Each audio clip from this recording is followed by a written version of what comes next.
Почитувани граѓани, почитувани представници на медиумите, во време кога како граѓани на Република Македонија се соочуваме со невидена економско-социјална криза, кога задолжувањето е се поголемо, кога животниот стандард секојдневно ни опаѓа, а евроатлантските аспирации се блокирани, оваа влада на Груевски продолжува со водење на погубна политика, трудејќи се да создаде лажна реалност, занемарувајќи ги вистинските проблеми.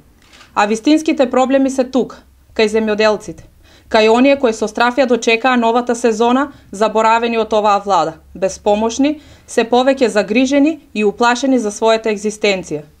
Почитувани, власта подолг период одбива да дебатира со пратениците од СДСМ, кои во неколку наврати понудија мерки и соодветни решенија за вистинските проблеми што ги мачат земјоделците. За зголемувањето на цените на минералните ѓубрива и семенскиот материјал, за скапите репроматеријали и горива, за нерешениот пласман. И не наидоа на слух. Одбиен им беше секој предлог, било каква идеја. Вистинските земјоделци останаа изманипулирани и излажани по кој знае кој пат.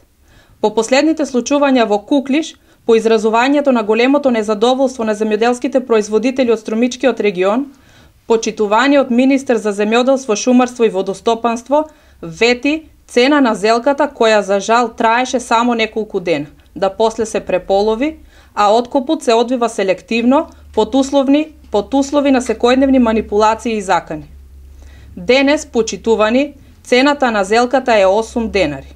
Вредат ли целиот вложен труд, парите и маката на земјоделецот за цена од 8 денари килограм зелка? Превзема ли воопшто владата нешто за ги заштити земјоделците? Господа од власт, доаѓаат и други реколти. Зафатете се со обезбедување пласман и решете ги проблемите на земјоделците. Спомениците, скапите барокни фасади и жалните врби не носат пари.